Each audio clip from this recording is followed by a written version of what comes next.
سر بن سکتی ہے۔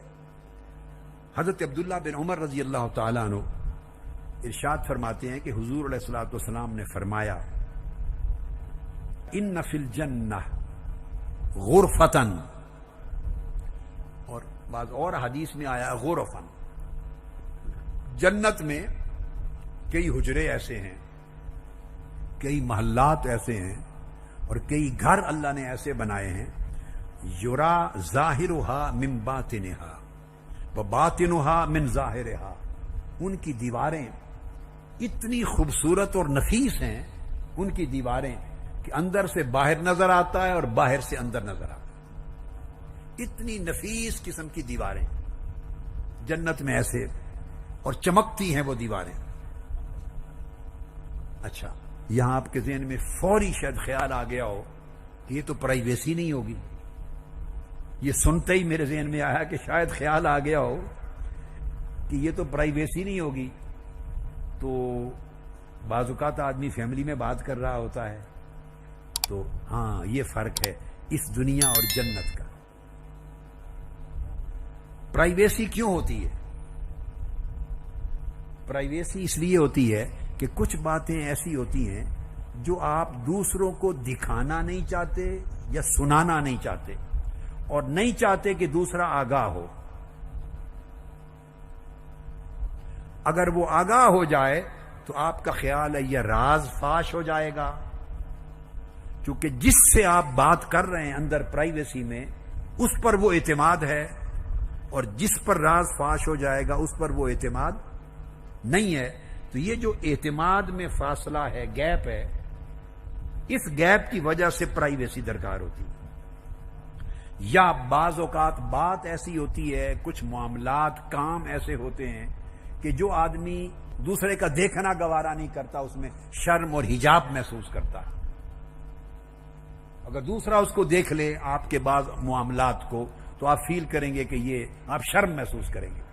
سو اس طرح کے امور ہوتے ہیں جن کی وجہ سے پرائیویسی ریکوائرڈ ہوتی ہے۔ پرائیویسی یہ دنیا ہے۔ اب جنت کی زندگی ڈیفرنٹ ہے۔ جنت کی زندگی میں جتنے لوگ جنت میں ہوں گے وہاں اعتماد کا فاصلہ اور فقدان کسی کا کسی سے ہوگا ہی نہیں، اور کوئی ایسا عمل نہیں ہوگا جس کو دوسرا دیکھے تو آپ کو عیب لگے اور آپ کو جھجک لگے اور آپ کو شرم محسوس ہو۔ یعنی وہاں کی زندگی آپ اس وقت اندازہ نہیں کر سکتے، اس وقت اندازہ نہیں کر سکتے، چونکہ اس وقت جنت کی زندگی کے جو احوال ہیں اور جو ذوق ہیں اور اس کی کیفیات کو محسوس کرنے کی جو صلاحیت ہے، اس دنیا میں رہتے ہوئے ابھی آپ کے پاس وہ نہیں ہے۔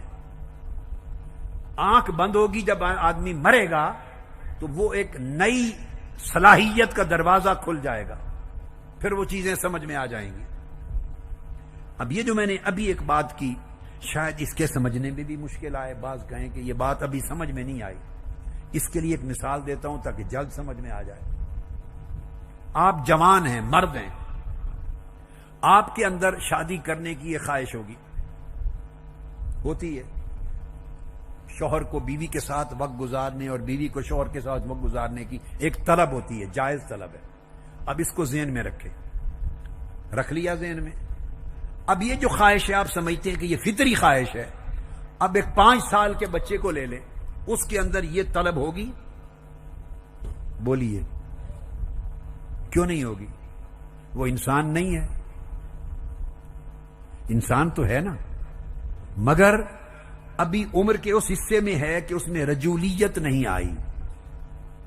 وہ جو طلب ہے ابھی اس کی صلاحیت اللہ پاک نے اس کے جسم کے نظام میں پیدا نہیں کی، سو وہ اس وقت اس کا اندازہ نہیں کر سکتا۔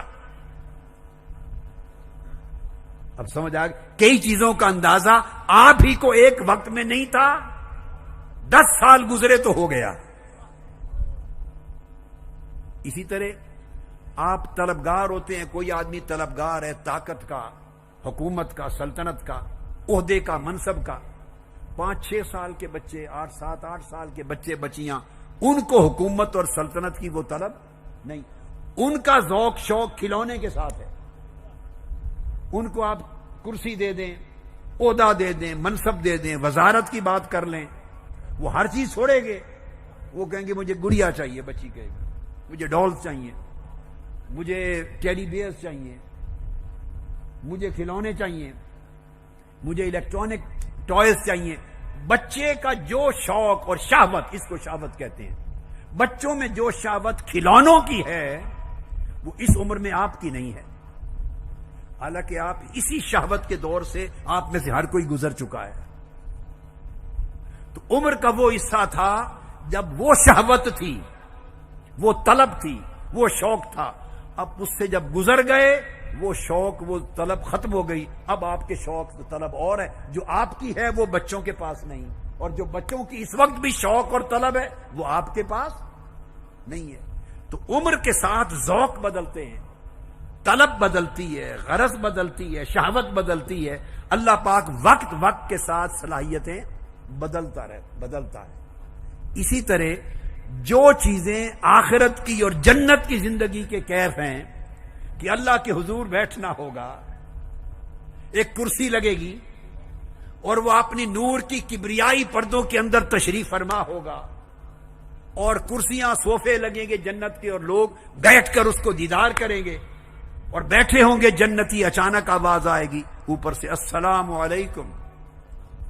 وہ دیکھیں گے کس کی آواز ہے، اوپر سر اٹھائیں گے کہ نور چمکے گا، آواز آئے گی تمہارا رب ہوں، میں نے تمہیں سلام کیا ہے، خوش آمدید کہا ہے. اب یہ چیزوں کی اس دنیا میں سمجھ نہیں آ سکتی. وہ رہنا کیسا ہوگا، وہ حوروں کے ساتھ رہ کر بھی شرمندگی نہیں ہوگی. یہاں آپ اپنی بیوی کے ساتھ معاملات کسی دوسرے پر آشکار نہیں کر سکتے. وہاں آپ کی زندگی اس انداز کی ہوگی کہ کسی کو شرم نہیں آئے گا. وہاں شرم اور حجاب نام یہ عیب ہے، اور عیب کی کوئی چیز کا وجود جنت میں نہیں ہوگا. غم جنت میں نہیں ہوگا، دکھ جنت میں نہیں ہوگا، شرم جنت میں نہیں. شرم سے میری مراد جس میں آدمی جھجک محسوس کرے اور آر محسوس کرے، آر جنت میں نہیں ہوگی. اگر آر ہو تو اس کا نام جنت ہی نہیں، پھر وہ دوزخ بنتی ہے. اگر اپسیٹ ہو بندہ، کسی سچویشن سے اپسیٹ ہو تو وہ جنت نہیں ہے. جب جنت میں جاتے ہیں تو جنت کا سیٹ اپ ایسا ہے کہ کوئی اپسیٹ نہیں ہوتا. جنت کا سیٹ اپ ایسا ہے کہ اس میں کوئی اپسیٹ نہیں ہوتا. وہاں کوئی شرمندگی نہیں رہے گی، وہاں طبیعتوں میں بوجھ نہیں رہیں گے، وہاں غم نہیں رہے گا. فرمایا نا لا خوف علیہم ولا هم یحزنون. اب کسی کو کیا پتا کہ میرے اولیاء کو کوئی خوف نہیں ہوتا اور کوئی غم نہیں ہوتا. اب کیا کوئی زندگی بے خوف بھی ہوتی ہے اور کوئی زندگی بغیر غم کے بھی ہوتی ہے؟ یہ خوف اور غم کی صلاحیت رکھنے والوں کو کیسے سمجھ میں آئے؟ یہ ایک دور ہے، ان مراحل سے گزریں گے اور بندے کی روح کسی نئے دور میں داخل ہو، پھر نئی صلاحیت کھلتی ہے تو پتہ چلتا ہے کہ ہاں ایک یہ بھی حال ہے جس میں خوف چلے جاتے ہیں، ایک یہ بھی حال ہے جس میں غم و اندوہ چلے جاتے ہیں، یہ بھی حال ہے جس میں غل اور غیظ و غضب چلے جاتے ہیں. آپ سوچتے ہیں نا جب اخلاق حسنہ کی بات ہوتی ہے تو کیسے کریں؟ کوئی گالی دے تو غصہ تو آئے گا، ہاں درست بات ہے، مگر ایک یہ بھی حال ہے کہ جہاں غیظ اور غضب نکال دیا جاتا ہے. ایک یہ بھی حال ہے جہاں رنج اور غم نہیں آتے. ایک یہ بھی حال ہے جہاں برائی کرنے والے کے ساتھ آپ بھلائی کرتے چلے جاتے، آپ برائی چاہیں بھی تو کر ہی نہیں سکتے. ایک یہ بھی حال ہے کہ جہاں کچھ بھی نہ ہو تب بھی کنجوس نہیں ہوتے، غربت میں بھی سخی رہتے ہیں. ایک یہ بھی حال ہے کہ کمزور ہو کر بھی طاقتور ہوتے ہیں. ایک یہ بھی حال ہے کہ کھانے کو کچھ نہیں پھر بھی غنی ہوتے ہیں، مالدار ہوتے ہیں. یہ ہر وقت ہر ایک کو محسوس نہیں ہوتی کیفیتیں. آدمی جب تک داخل نہ ہو کسی پروسیس میں، جب تک کیلا کھائے نہیں اس کے ذائقے کا پتہ نہیں چلتا. جب تک آدمی کوئی سویٹ ڈش کھائے نہیں، سمجھنے سمجھانے خطاب کرنے سے سمجھ نہیں آتی. آدمی مجبور ہو کے کہتا ہے بھائی میں آپ کو سمجھا نہیں سکتا کہ یہ ڈش کیسی ہے، اس پھل کا ذائقہ کیسا ہے، اس مشروب کا ذائقہ کیسا ہے. میرے پاس الفاظ نہیں کہ میں یہ احساس آپ کو منتقل کر سکوں. ایک ہی طریقہ ہے بھائی، یہ گلاس میں ڈال کے یہ مشروب پی لو، تمہیں سمجھ آ جائے گی کہ ذائقہ کیا ہے. تو ذائقہ سمجھ آنے والی چیز نہیں، چکھی جانے والی چیز ہے. ایک خوبصورت آواز ہے. ایک آدمی بہرا ہے، وہ سنتا نہیں، یا اس کے اندر حسن سماع ہی نہیں ہے، ذوق ہی نہیں ہے، تو بڑا کوئی الہامی اور الوہی ترنم اور تغنمی کیوں نہ اس کو سناتے رہیں، وہ تو بت بن کے بیٹھا رہے گا، اس کو جسم ہلے گا ہی نہیں. تو ایک شخص ہے، اس کے اندر اللہ نے نغمگی رکھی ہے، اس کی طبیعت میں، اس کے اندر ترنم اور تغنم کو فیل کرنے، اس کے اندر اللہ نے اس کے تار جامد نہیں رکھے، اس کے تار باطن کے ہلتے ہیں. جب وہ نغمہ سنتا ہے لاہوتی تو اس کے تاروں میں حرکت آتی ہے، اس کا من بھی جھومتا ہے. اس سے پوچھیں تو اس کو اثر کچھ اور ہوگا، اور جو کورا ہے وہ سنے تو اس پہ اثر کچھ اور ہوگا. ایسے بت بن کے بیٹھا ہوگا. اسی طرح ایک آدمی کے اندر سونگھنے کی حس نہیں ہے. آپ گلاب کے پھولوں کا اور ڈیفوڈلز کا اور ٹیولپس کا اور روزز کا اور جیسمینز کا آپ سارے پھولوں کا انبار لگا دیں، اس غریب کی حس ہی نہیں ہے، اس کو نزلہ ہے، زکام ہے، بلاکیڈ ہے اس کے ناک میں. آپ سونگ سونگ کے واہ واہ کر رہے ہیں، وہ پوچھے گا کس چیز کی واہ واہ کیے جا رہے ہیں، کیا ہو رہا ہے یہاں؟ وہ کہیں گے بھئی اتنی خوشبو. اس نے کہا مجھے تو نہیں آ رہی. تو بھئی اس کی شامہ کی حس ہی بند ہے. اب اسے آپ خوشبو کیسے سنگھائیں؟ نہ دکھا سکتے ہیں، نہ چکھا سکتے ہیں خوشبو، نہ سنا سکتے ہیں، نہ سمجھا سکتے ہیں. یہ تو سونگنے سے آئے گی. تو لوگوں حصیں جدا جدا ہوتی ہیں. میرے بھائیوں، میری بہنوں اور بیٹوں اور بیٹیوں، حصیں جدا جدا ہیں، صلاحیتیں جدا جدا ہیں. ایسے لوگ ہیں کہ وہ آبشار کی آواز سنتے ہیں وجد میں آ جاتے ہیں. تابعین، اتباع التابعین، اکابر اولیاء صوفیاء میں لوگ آبشار کی آواز سنی، پانی گر رہا ہے، ایک فالز ہے، فال گر رہا ہے پانی، اس کی ایک اپنی لے ہے پانی کے گرنے کی. وجد میں آ گئے، کیا ہوا؟ کہتے ہیں سنا نہیں، میرے مولا کا نام لے رہی ہیں لہریں. دریا کی لہریں، کہتے ہیں مولا کے مختلف نام اور گن گا رہی ہیں. اب بھائی اس کو اور کان میسر ہیں، آپ کو اور کان میسر ہیں. اس کے کان وہ ترنم لاہوتی سنتے ہیں، آپ سننے سے محروم ہیں. یہ جس طرح میں نے پہلی مثالیں دی نا، بچوں کی فلاں کی، آپ سمجھ گئے نا. اس طرح عورت ہے، عورت کے ذوق، خاتون کے ذوق الگ ہیں، الگ ہیں. وہ میک اپ کریں گی، اللہ پاک نے اور آقا علیہ السلام نے اور شریعت نے بھی ان کے لیے جائز رکھا. وہ ریشمی کپڑے شریعت نے جائز رکھے، زیور پہنے کی جائز رکھے. یعنی ان کا یہ ذوق ہے، جو چیز جس کی ہو اسی کو سجتی ہے.